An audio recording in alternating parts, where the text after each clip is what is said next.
kelompok 6. Izinkan terlebih dahulu memperkenalkan diri. Saya Tina Fasani dengan NIM 2305103209 dan rekan saya. Nama saya Muhammad Abdul dengan NIM 2305103008. Nama saya Tika Dewi dengan NIM 2305103018. Baiklah, pada kesempatan kali ini kita akan membahas salah satu kejadian serius yang masih marak terjadi di Indonesia maupun di dunia, yaitu tindak pidana perdagangan orang atau singkatan TPPO.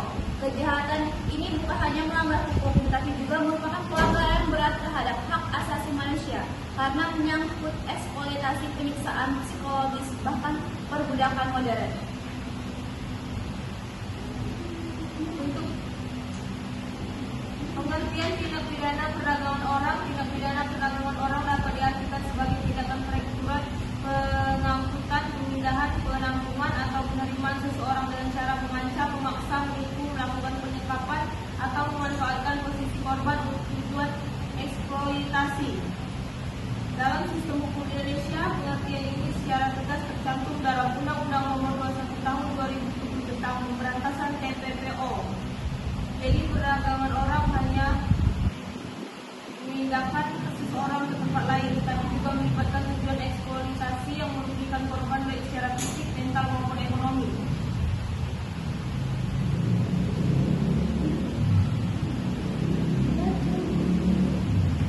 Bentuk-bentuk eksploitasi dalam TPPO, eksploitasi dalam TPPO dapat muncul dalam berbagai bentuk antara lain eksploitasi seksual, komersial, misalnya prostitusi paksa, eksploitasi melalui aplikasi online, kerja paksa,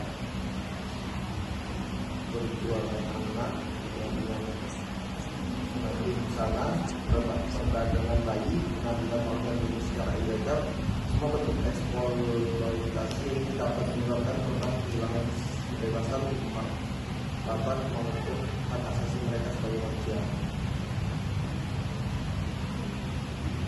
Penyebab dan faktor pendorong TPPO ada beberapa faktor yang membuat perdagangan orang masih terjadi, di antaranya: satu, kemiskinan dan minimnya lapangan kerja; dua, hilangnya pendidikan dan akses informasi; tiga, tingginya permintaan tenaga kerja mengulang di berbagai negara; empat, modus penipuan melalui media sosial dan agen ilegal; lima, lemahnya pengawasan dan adanya jaringan kejahatan terorganisir. Sering kali korban TPPO termakan janji pekerjaan bergaji tinggi, pernikahan, atau kesempatan hidup lebih baik, padahal semua itu hanya satu bentuk eksploitasi.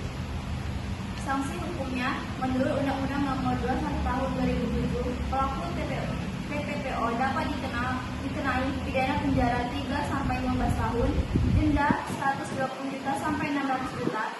Jika korban adalah anak atau pelaku merupakan bagian dari jaringan terorganisir, hukuman dapat diperberat. Contoh kasus TPPO dengan modus pekerjaan di luar negeri.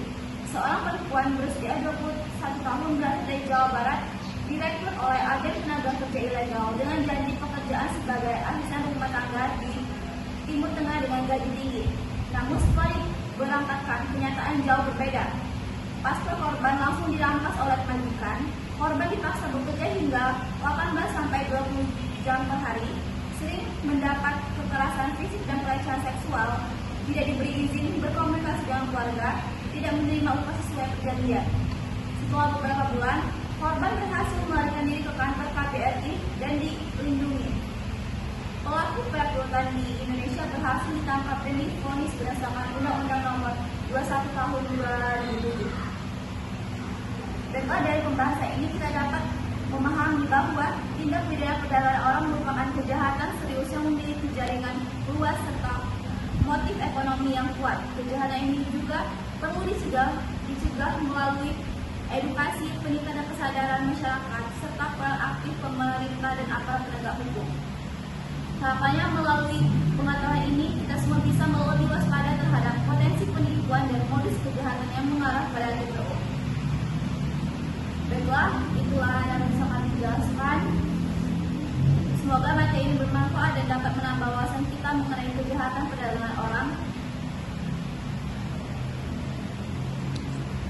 doa kami akhiri. Wassalamualaikum warahmatullahi wabarakatuh.